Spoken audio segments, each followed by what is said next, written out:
Spread Weekly, powered by the Vegas Stats and Information Network.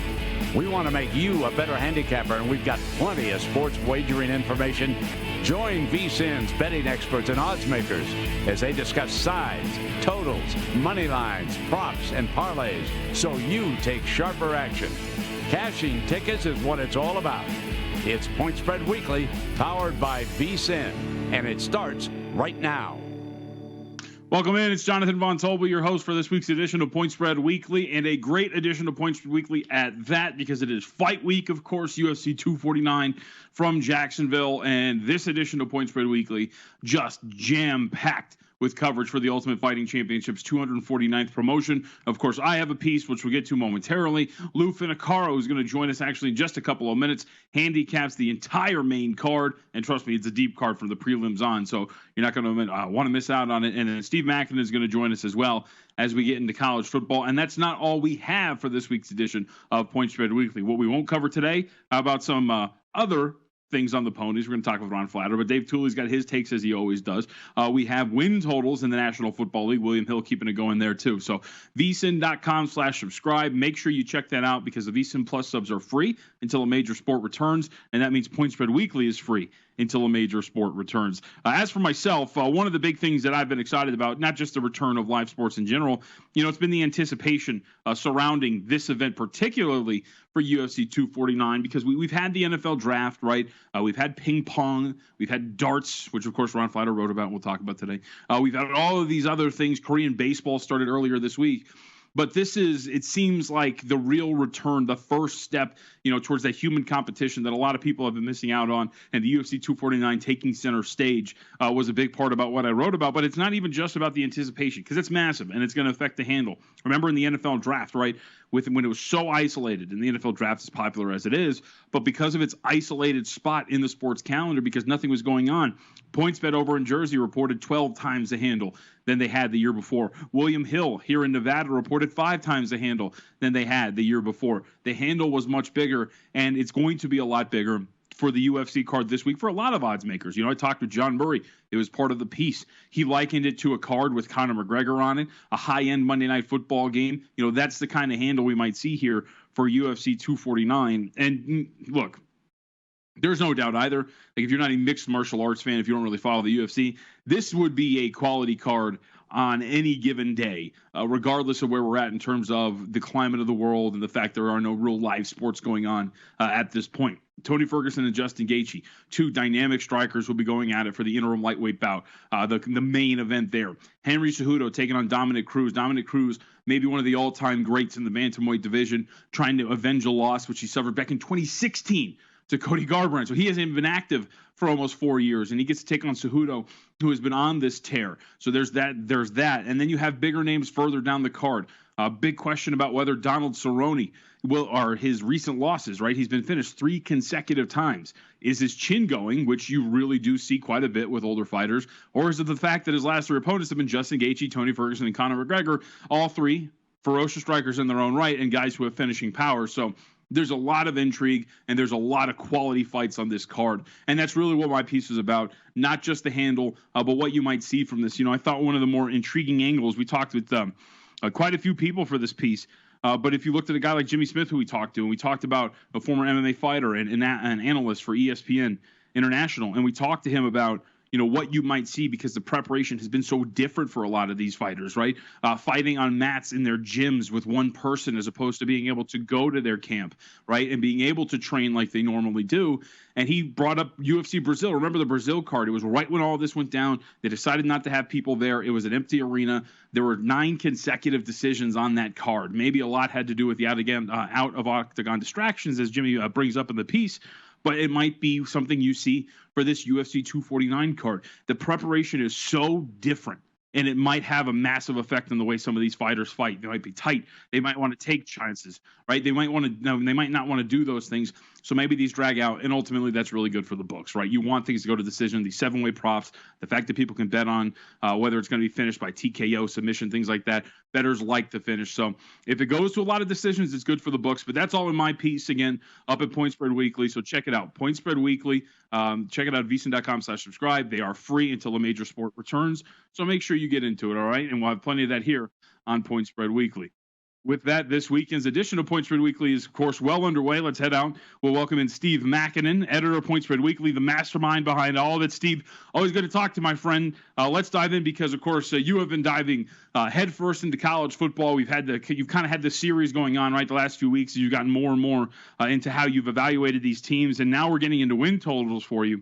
And as we look at it up to this point, so I think you even mentioned in the piece, right? Like this is kind of the final step for you. You've gone through all of this from last week, right, when we talked about stability and even more. So now we're looking at the final pieces of the puzzle, putting it together and getting season win bets, right? Yeah, absolutely. There's actually one thing I will do in the next couple weeks, and it's looking at some systematic things of how teams may return from turnovers and stuff like that, how they do after maybe a down season, just systematic things. However, as far as the team strengths, what they're bringing back, and what their schedule looks like for this year, that I've completed all that, and as you said, I've posted the win totals and the projections for the season in this week's issue. So before we get to specific win totals that you were looking at, let's talk a little bit about some of the highlights that you have in here because I think a lot of people might be sad to hear it. Nebraska has been a sexy pick for about 2.5 years now, it seems. It seems like forever, right? And it might not be an easy road for them because they've got a pretty tough schedule, and in fact, the toughest schedule in the country, right? Yeah, according to my numbers, Cornhuskers are playing the single toughest schedule in the country this year. They got trips to Ohio State, Iowa, Wisconsin. They have to host Penn State, too, so their out-of-division schedule in the Big Ten is really tough, and all adds up to what amounts is going to be a pretty big challenge here for Scott Frost. What do you make of the public perception of Nebraska? Because I even remember one of the things that was nuts from last year, Steve, was Westgate opened them up 6-1 to make it to the college football playoff in a berth. There's been a lot of public backing and sharp backing, right? A lot of people have expected a lot because of Scott Frost and what he did at UCF. Do you think that's the same here? And what I'm kind of getting at is there maybe some value in going against the Nebraska because there still is that perception they're going to be an elite team, but the schedule kind of is up against them? I think we spoke about this a couple of weeks ago. I kind of looking at this team almost as if they're Cleveland Browns of the NFL. Yeah. Now, the expectations don't seem as high as they were a year ago. And I think, obviously, Nebraska maybe succumbed to those pressures, as did the Browns. With the expectations not being as high, they have recruited well. Adrian Martinez is obviously a very talented quarterback. I wouldn't be surprised to see that this may be the season that maybe does take off a little bit for Frost and company. I like it. All right, so we talk about the hardest schedule in the country. What about the easiest schedule in the country? Who does that belong to? UAB, second straight year. Ironically, the teams with the 3 easiest schedules are returning bowl teams. Sort of strange if you think about that, but I mean, conference play has a lot to do with it. Those teams are UAB, Ohio U, and Liberty. So I would based on schedules, I would expect to probably see all 3 of those teams back in bowl games this year.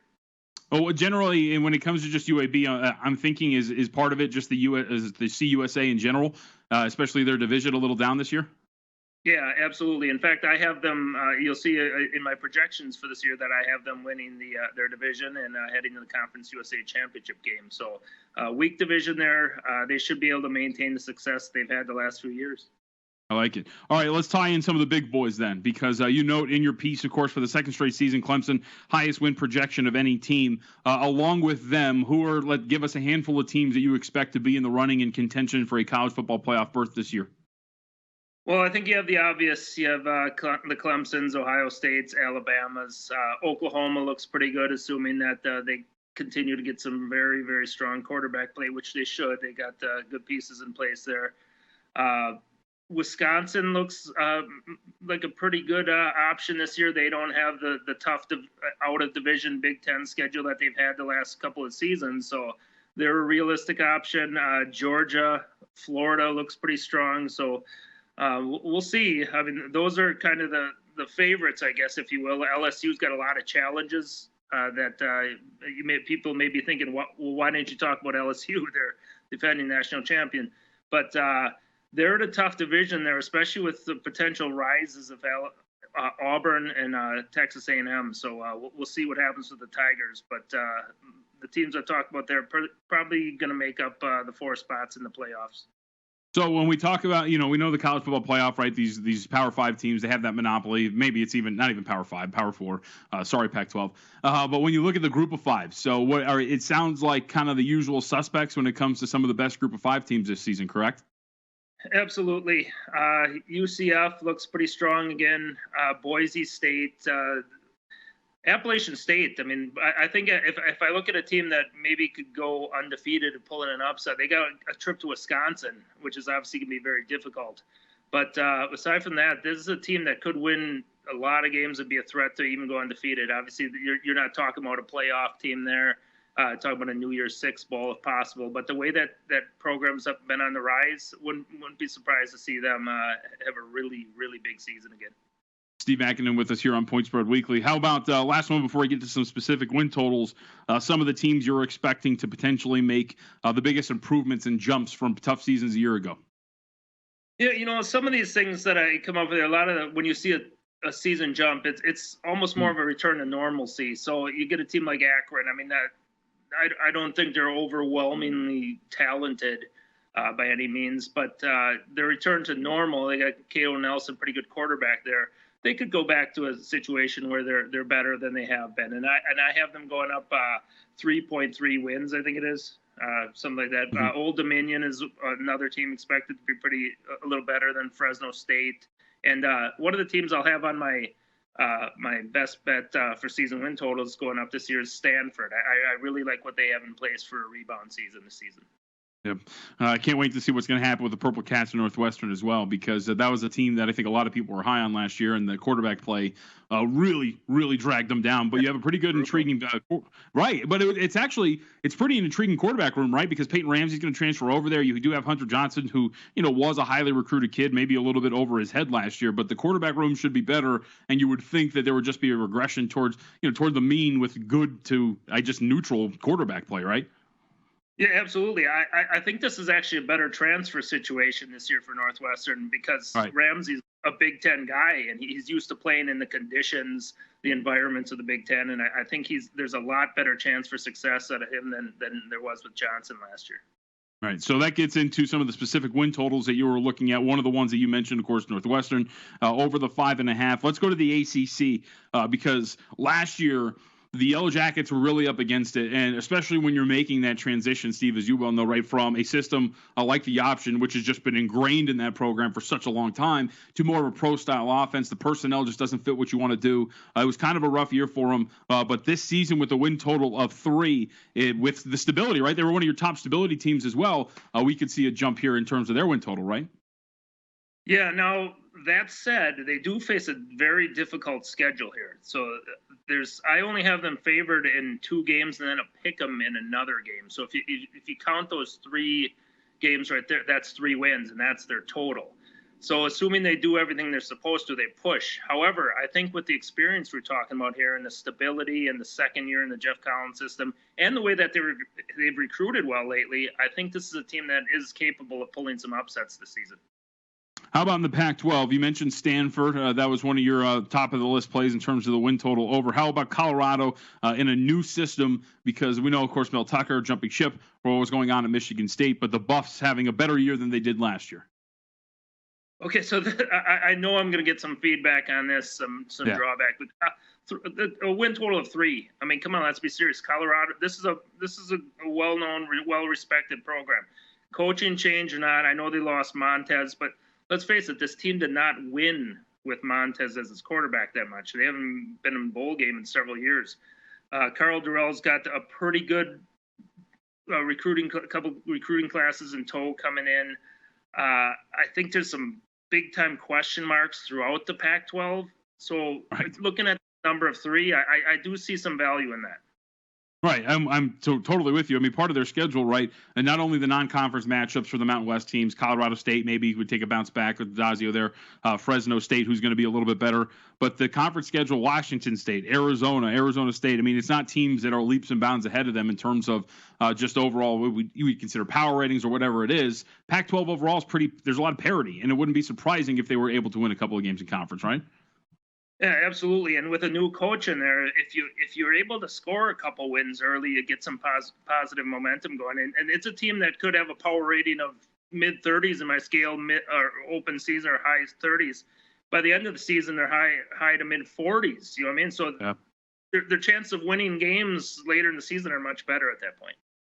So let's go to some of the unders going back and starting again in the ACC. You know, a lot of people I think will be relatively high on a team like Miami. You land a transfer in Derek King. Quarterback play has been pretty bad for them over the last few seasons. Maybe this is the guy. The win total is 9, but it's on the list for you in terms of underplays. Yeah, I just don't like the number here. 9 seems like a lot for a team that's not been winning. They've lost their last 3 seasons have ended with bowl losses that have been downright ugly. I mean, are they ready to turn a corner and get to a point where they're a well-respected team in that conference again and be talked about in national scales? That's what you'd have to look at, a 9-win team in the ACC, and I'm not sure I see it. Yep, completely agree. And again, coaching as well. I'm not sure if that coaching staff is actually very good with what they were doing with the quarterbacks last year, the musical chairs. They seem a little bit over their heads when it comes to coaching in general and having that team ready on a day-to-day basis. And how about in the Big Ten?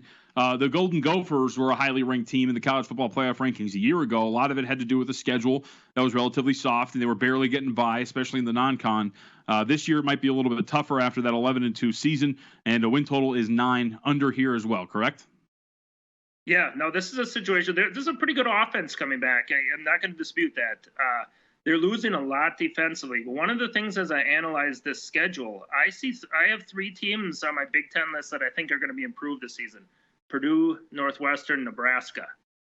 Those are the last 3 games on the slate for Minnesota this year. Yeah. And those aren't counted as big losses for them. You know, so if you look down the schedule closer, those are going to be tough games at the end of the season, in my opinion. And I think those are going to be the difference in Minnesota reaching this win total or not. Another program that you have on the list of underplays, and again, we're going over Steve Makinen's some of the win total projections that he's got for you, again, in Point Spread Weekly. Not all of them, so go check them out at Point Spread Weekly and VSiN.com/subscribe. Oregon State, under 5.5. You know, we just talked about the Pac-12 having some parity. Difference here for Oregon State, at least in my opinion, of course. You lose a guy like Jake Luton to the NFL, 6'6" quarterback who last year threw 28 touchdowns, 3 interceptions. It's hard to overcome that, especially when the program has been, you know, a lesser program in the Pac-12 over the last few seasons. Yeah, you just said it right there. Lutton's going to be a big loss. He's off to the NFL. They had a nice turnover ratio last year. Lutton had a big season for them, and they're still not able to even reach a bowl game. So I don't understand. This doesn't look like a bowl team to me. And at 5.5 wins on the total, they would have to beat this total going over. Yep. And if you followed what Steve Makinen's been doing in Point Spread Weekly, as he mentioned in this piece anyway, you'll see a lot of ties from earlier pieces. We've mentioned the stability rankings a couple of times, right, Steve? Hawaii was one of your least stable programs in the country, and it's no surprise that you have them in the under category of under 6 wins. Yeah, this is another situation where I see the Mountain West. There's some teams in the Mountain West that could rise this season, and naturally the detriment of that is the teams that are going to fall. Hawaii's the obvious one that could fall. A lot of instability, new coaching staff, new quarterback replacing him, who was a prolific option, Cole McDonald. So a lot going the opposite way for Hawaii. They played 13 games, so keep that in mind. They could still win 6 because of the volume of games more than other teams, but not a great situation there in Hawaii this year. So, and then these college football win totals, of course, not the only thing that Steve has in this week's Point Spread Weekly. The article that I really enjoyed, and I enjoy all your work, but the time for him to fly or work it out. So talking about looking at elite quarterbacks who moved on from their primary franchises, and we've had quite a few of these, and we do have, of course, case studies this year. Tom Brady, Phillip Rivers, moving on from their primary franchises and going on to maybe greener pastures. So but instead of going over every single quarterback, you know, what was the general consensus when you went over this, when you saw these legendary quarterbacks going from their longtime franchises to new teams? Yeah, so, you know, the impetus for this, I heard the song on the radio, Time for Me to Fly, and it brought up Tom Brady. For whatever reason, I was thinking Tom Brady. Man, maybe it is time for him to fly.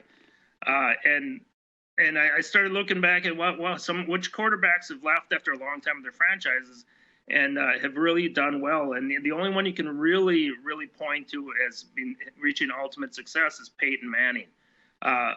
However, Brady could be in that level. I mean, he's a legendary quarterback like Manning.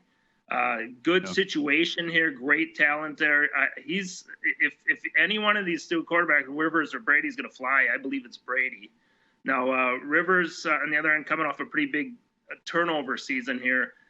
Jacoby Brissett was an efficient quarterback for this team, and with the way they're trying to build their running game out, I think that it's not really that big of a move that they picked up Rivers in this situation. I think Brissett could have won with the same conditions. Yes, you're preaching to the choir. You look at the DVOA numbers, the DYAR numbers. Jacoby Brissett and Phillip Rivers are kind of the same quarterback, and Jacoby Brissett's actually better in a lot of those analytical categories than Rivers. So I think it's a wash, if not, maybe a negative move to move over to Rivers. Yeah, and that's pretty much what I've said in my piece here. This is the one. So is the REO Speedwagon time to fly? Yeah. Time to work it out or say goodbye? And I put Rivers in the say goodbye category. So maybe think of this situation a few years down the road. We look back and think maybe he should have retired. Yep. Steve Mackinnon. All right, what do you think about this week's edition of Point Spread Weekly? I was pretty impressed with all UFC content we had this week. Yeah, I tell you what, between your column and what Yeoman's touched on and Lou, I'm not usually a UFC bettor, but in reading through that stuff, I find a few plays there that I'm pretty excited about. So I think I'm gonna dabble this week and see how it goes. I like it, Steve. Hey, Steve, we appreciate time as always. We'll talk to you next weekend, okay? Yeah, JVT, thank you for having me. I got another big issue coming next week. Got it. Every week is a big edition for Points Spread Weekly. Make sure you're in on it. VSiN Plus subs are free until a major sport returns, so check it out. VSiN.com/subscribe. Get all of that. All right, Ron Flatter is going to join us next. We're going to go into the world of darts. We're not done with the National Football League either, and we handicap the UFC card with Lou Finicaro at the bottom of the hour.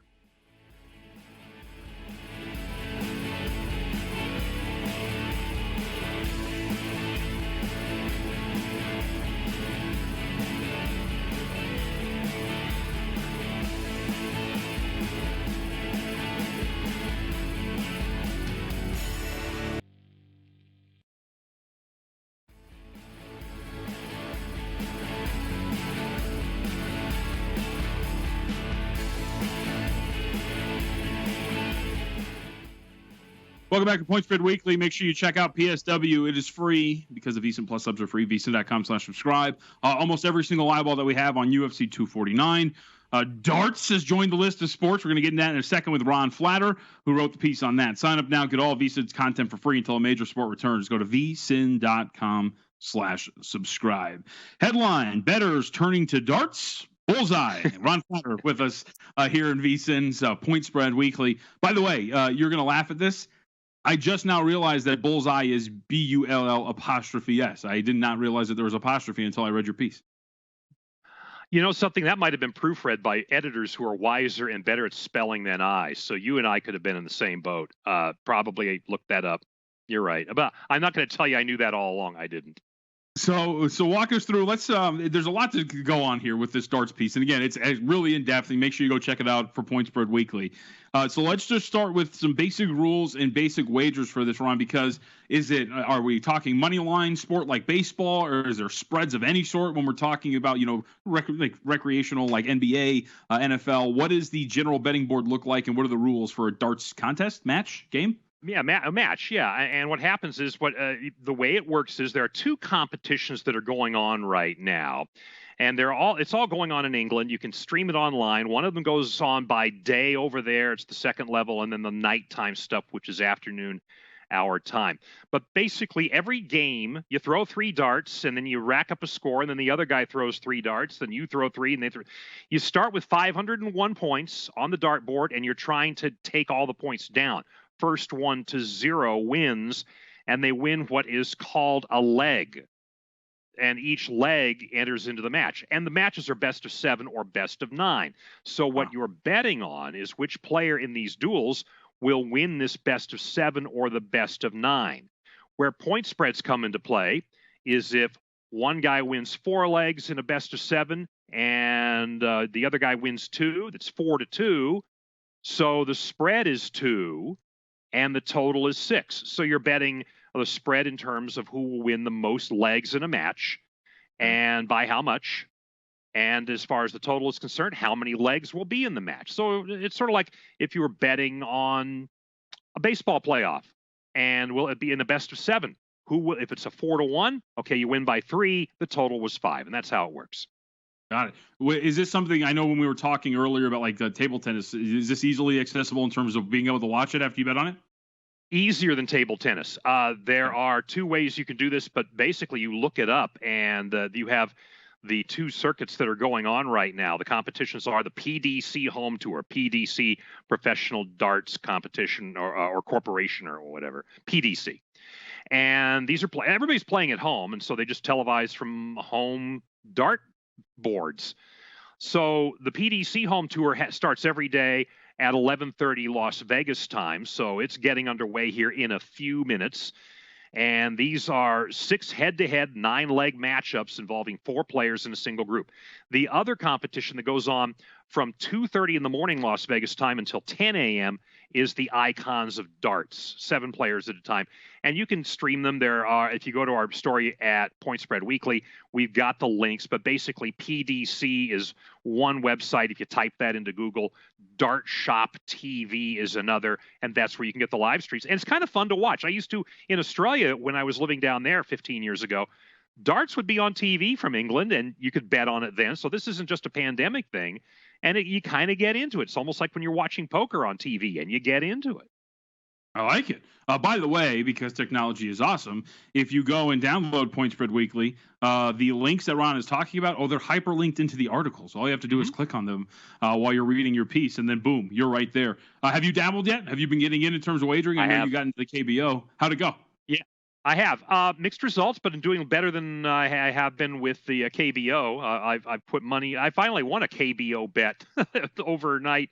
Earlier in the week, and finally doing so with the Kia Tigers, who are managed by Matt Williams, and finally he gets a win after 2 losses to start the season. Thank you for a 5-run 8th. But yeah, the darts games, look, you kind of play the numbers a little bit. You look for the odds and you skew maybe to the minus money, and you put those together in a parlay. And as our friend Nick Bogdanovich says, it becomes a lottery ticket. But yeah, it's fun. It's a lot of fun, especially since these matches, each of the matches only takes like 20 minutes, JVT. Yeah, actually, that sounds like a lot of fun. You can get instant gratification. I am a millennial, so I need that, as you know. Ron Flatter, the Big F, as we call him here at VSiN. Also, not the only piece he wrote. He has more, of course, as I've called the Run for the Roses, as we get closer and closer, even though we're months away, to the Kentucky Derby. Ron, thank you very much, man. Always appreciate it. We'll talk next week. All right. Thank you very much, Big T. Big VT. Yeah. Again, so check that out and the piece on the Run for the Roses that Flatter has every single week in Point Spread Weekly. We'll be back with the National Football League.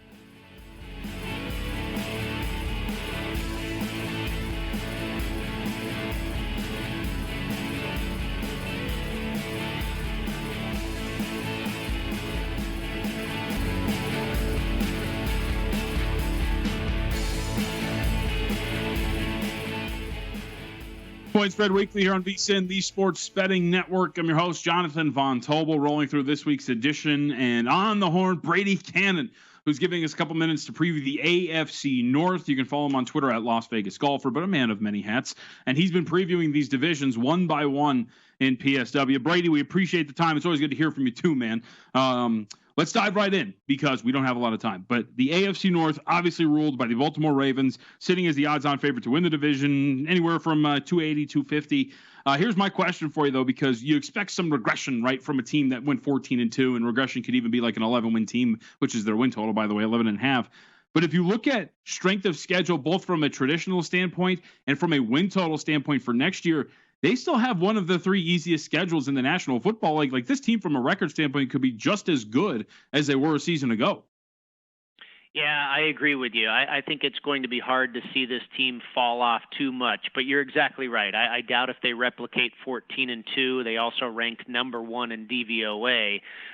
Probably going to be difficult to repeat both of those numbers. And some people will have garnered, some ways to defend Lamar Jackson a little better than they did in 2019 as well, I imagine. But you look at the schedule. They're at the Texans. They should be able to get something done there. The Redskins, the Jaguars, the Giants, they're all on their schedule. And then you look inside the division, you've got the Cincinnati Bengals, who they'll face twice as well. So you start adding up the numbers. It's kind of hard to look under that season win total of 11.5, but I would probably tend to go that direction. It's not going to be a bet for me because I could certainly see them getting to 12, but I would probably lean towards taking the under just because of the regression facts that you mentioned. Yeah, and when I talk about the division odds too, I would assume, like for me, that's initially a stay away because I do think they're the best team in the division, but not laying 280 in that range because we're talking about an implied probability, right, of around 73, 74%, and there's some improvement from a Cleveland, from a Pittsburgh. It seems like a heavy chunk to lay. Yeah, I think actually Cleveland is a pretty good bet to win the division. I mean, we went into 2019 and so many people were all over the Browns. You know, they had improved from an 0-16 season to a 7-win season. Baker Mayfield really started to look like maybe the player everybody thought he was going to be. And I think he's a good player, but now they've given him a tremendous help on the offensive line through the draft and free agency. We know he has good receivers. There's talent up and down that roster. And I think the new coach and the new general manager seem to be pushing all the right buttons at this point. Their odds to win the division are 6-1. I think they could really threaten. It was probably too soon to jump on them last year, but now you're getting a team that you're probably able to, get in a buy low spot after what was it? They won 5 or 6 games last year. They were very disappointing. I think it could be a good season for Cleveland, and they could threaten to win that division. John, I wonder what your opinion is. It's just hard to imagine the Steelers being mediocre for, more than 1 year. I mean, this team's been a powerhouse organization for decades. But I'm just not sold on this club, and Big Ben's getting older. They don't really have the receiving core. They're not strong at running back, especially those guys are injury prone. I don't know. I don't know about the Steelers, man. They could finish third in that division. Yeah, I would agree with you for the most part. I think this is the first time in a while, and it's funny because like the Bill Cowher Steelers, right, and like early years of Mike Tomlin, the defense was always rock solid, and then there was that stretch where it was the offense that was carrying the water for a while, and the defense was like middle of the pack. But this is a year, Brady, where all my questions are on the offensive side of the ball, but the defense I feel really good about. They were a top 3 team in terms of DVOA on defense, maybe top 4. They have a really good pass rush. The Mika Fitzpatrick pickup seems to have worked out very well for them. He slides in and fits in pretty well. But it's just how healthy is Big Ben, how skinny is Big Ben. That's the other part of it, right? And then just the running back crew, you're right. Like there's depth there, but there's also a lot of guys who do have some injury concerns. So it's all, to me, if I come out and I see in the first 3 weeks that Big Ben is near the guy he's been, I'd say like 2 or 3 seasons ago, I think they're going to be a lot better than we expect. But I just have a lot more faith in that defense at this point than I do in that offense. Absolutely. The defense should be solid once again. They were a tremendous unit last year, and you mentioned Fitzpatrick. That was a great pickup. And this team got to 8-8 in 2019. Yep. I don't know how they did it, but I think the answer is with defense. And Tomlin probably did one of his best jobs as a head coach with the 2019 version of the Steelers. But, Mason Rudolph and Devlin Hodges at quarterback, and Juju Smith-Schuster was the only receiver, and he even missed a few games with injury. I'm with you. The running back core looks pretty good on paper, but they never seem to be able to go all 16 games. Benny Snell and James Conner. Pittsburgh has really always been built on defense. And you mentioned that little window, Todd Haley as the coordinator when they, they really lit up the scoreboard, Antonio Brown and all that stuff. But I think they're certainly going to go back to leaning on their defense, and that'll win them some games. But I just don't know if they can threaten the Ravens and maybe even the Browns with the lack of offense it looks like they have right now going in.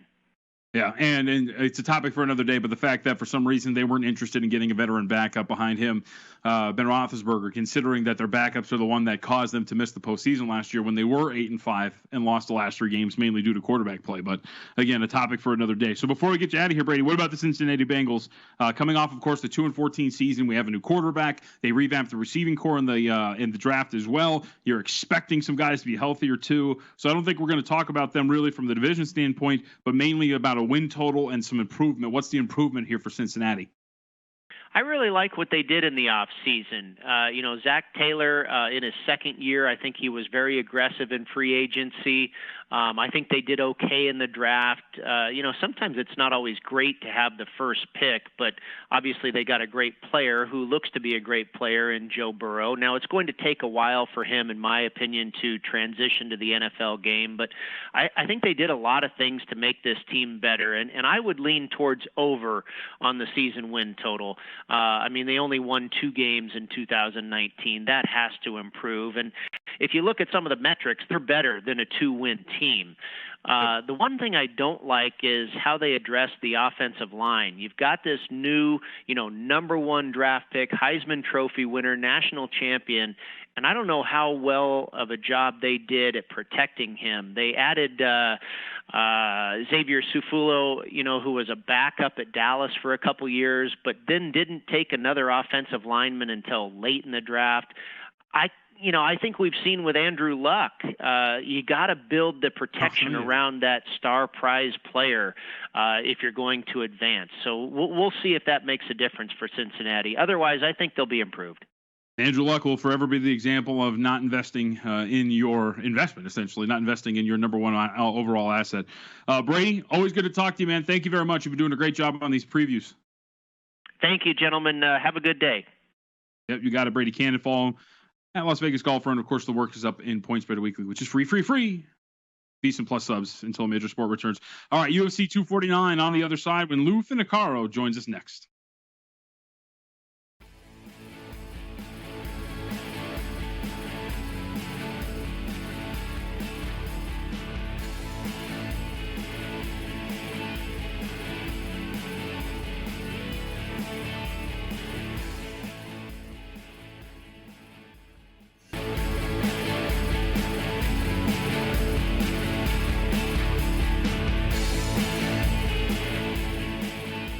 Welcome back into the waning minutes here of Point Spread Weekly. Make sure you check out VSiN.com because all those VSiN Plus subs are free until a major sport returns.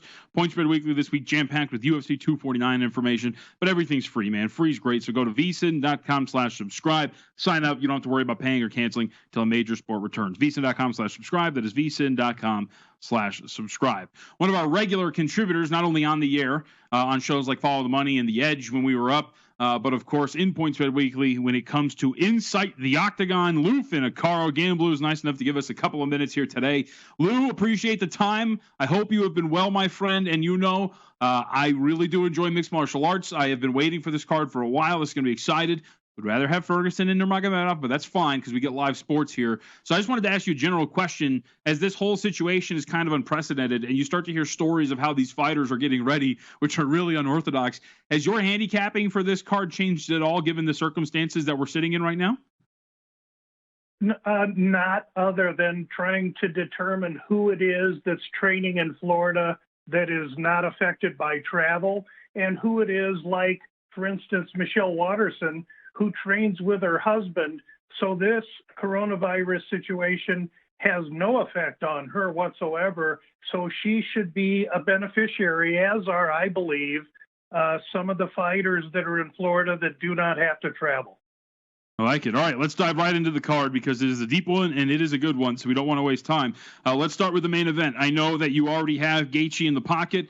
Talk about the handicap here and why Gaethje is a live play against Ferguson for the light interim belt.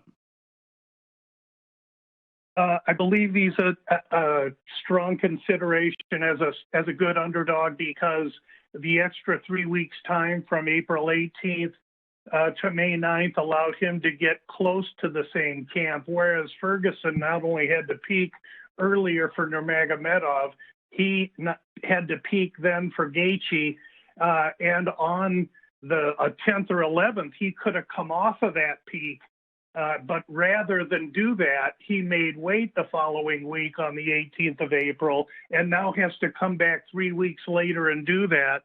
That, coupled with the fact that he's 36 years old, I don't care what your reputation for cardio is, that's going to tax his body. And I believe that coupled with the fact that he takes some shots. I mean, he allows almost 4 strikes a minute. to be inflicted upon him. And Gaethje's a guy that puts out 8.57 strikes a minute. So that equation right there leads me to believe that a fresh Gaethje could catch Tony Ferguson on a day that's not his best day. Gaethje has been pretty vocal about wanting to get this done early in the fight. The round prop is 2.5. How does he finish him? Is this going to be an early finish under the 2.5 like he wants it to be? I think early he made it clear that he had to expend energy, but since the delay and the 3 weeks have been added, in my opinion, Gaethje now has 4 full rounds of gas in him instead of 2.5. I gotta say, the rounds, as I'm looking at it, is a 2.5 number. I'm less inclined to decide. I think the longer the fight goes, I would perhaps favor Ferguson. I think Gaethje does his best advantage is inside 15 minutes to find Ferguson, and I think he can. Next up, of course, the bantamweight title is on the line. Henry Cejudo, right now about a 220 favorite over Dom Cruz, who we have not seen since December of 2016 in that loss to Cody Garbrandt. The round prop is massive, 4.5, shaded to the over at -200. That sounds like a Dom Cruz fight, but what do you expect out of this matchup, Lou? A very interesting fight. Again, similar to Ferguson, because of age, Dom Cruz, 35, is a guy that has undergone physically unbelievable attrition. 2 ACL jobs on one knee, the other knee done. He's had numerous hand injuries, a terrible groin issue, and so he's had terrible luck. And he's a guy that on his best day relies on evasive defense, fluid movement. He really has no power. He's a pitter-patter guy that's going to accumulate. And so you're going to tell me a guy that's been off for 4 years, that's 35, that has to use his legs, is going to be able to compete with a world-class wrestler. And not only is Cejudo above a world-class wrestler, he's an Olympic-class wrestler holding UFC titles in 2 different weight divisions. I think this is just a terrible idea for Dominic Cruz. I definitely like Henry Cejudo here, and I like the under quite a bit. In fact, if you can find Cejudo inside the distance, I would have you consider that. I think this is going to be for a round or a round and a half. It's going to look like a competitive fight, and I think after that it's not going to. All right, we're going through the UFC 249 card with Lou Finicaro. Again, find all of his work inside Point Spread Weekly. A lot of big boys on this card, Lou, and the big one, of course, Francis Ngannou, Jair Rozenstruik.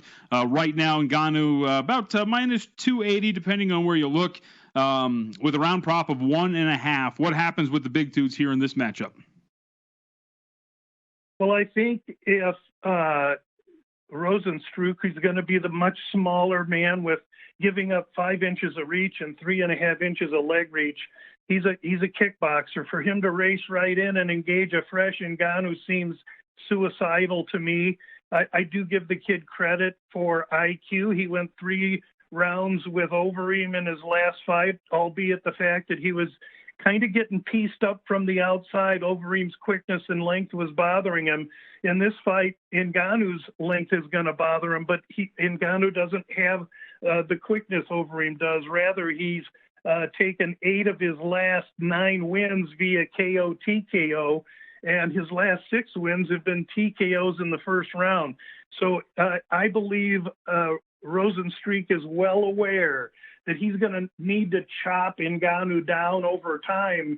And for that reason, I like the over prop in this fight. And I do give Rozenstruik credit. I think he's also a potential live dog. Let's go into the prelims because there's some good fights in these prelims. And I wanted to start with the main event of the preliminary card. Anthony Pettis versus Donald Cerrone. Pettis right now in the range of $1.45 favorite. But Lou, the more I look at this fight, the more I think Cerrone's the side. A lot of people are being, a lot is being made of his chin, right? The fact he's been finished in his last 3 fights. His last 3 opponents have been Justin Gaethje, Tony Ferguson, Conor McGregor. That is just a car wash of brutal opponents. Anthony Pettis has been an inconsistent fighter for about 5 years now, and I think really this price is, I think it's overreacting from Cowboy from what we've seen. And you bring it up in the piece too, and you can explain. There's also the emotional standpoint from from Cowboy, right, coming off of that McGregor fight. Yes, Cowboy in his own right has been a fighter that's been a little uneven in that when he's gotten dynamic opportunity, he's found a way not to have his best day. However, he erratically will bounce back from fights like that, a la Alex Hernandez about 3 fights back. The young kid was talking quite a game, and Cowboy went out there and finished him.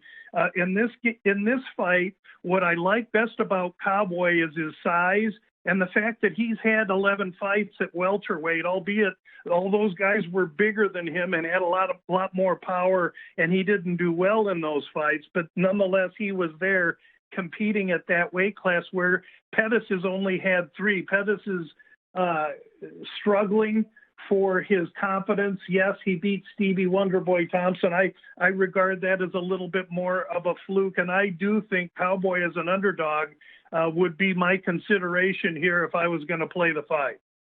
How about another heavyweight matchup? And one, of course, when you hear heavyweight, a lot of people think big fist, like fisticuffs and early finishes.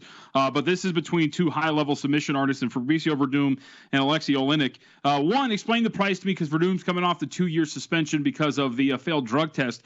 And on the other side, Oleinek's been active, and we just saw him on that Cowboy Conor card against Maurice Green. He's also a high-level grappler. So explain to me, one, this price. It seems a little high for a guy who hasn't fought in a while, and what you might think is going to happen in this matchup. Yes. Granted, you're paying a premium with Verdum, but those that watched the scene in Florida know that he hangs around the ATT gym, and he's been around the gym even though he's been serving a sentence for USADA. He's had numerous run-ins with USADA. So I don't really look at him as having any ill effect at all. In fact, at 42, I think he should be fresh. He'll have a striking advantage in this fight. And the matchup is interesting because, Verdum is a BJJ specialist and Oleinik is a grappling Sambo artist. Of his 11 wins, 10 have come via the submission. However, his last 3 losses have all come via the TKO and the KO. Jonathan, he has a porcelain chin. Verdum, I think, tries to manage distance and hit Oleinik.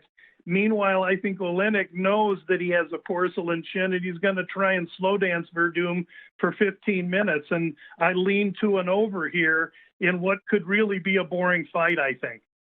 Lou Finicaro, again, a writer for Point Spread Weekly. Find all the MMA work inside the Octagon in Point Spread Weekly regularly here on VSiN. Lou, we're up against it, but we appreciate the time, man. Great piece, and I'm looking forward to the card, so good luck. Thank you very much, and good luck, everyone. Follow him on Twitter at GamBlue. Yes, UFC 249 again, dominating the headline here for this week's edition of Point Spread Weekly. 3 pieces on it: Lou's own piece, mine, and Matt Euman's as well, as he talks to a bunch of odds makers, bookmakers, not only about the card itself, the handle, but opening apps up this week because, of course, that is a massive story, as both the Westgate, South Point opened up their apps for bettors, and, of course, the South Point, along with Circa, opening up some remote deposits so you can actually pull up and sign up for their account. So with that, make sure to check it out, Point Spread Weekly, vsin.com/subscribe.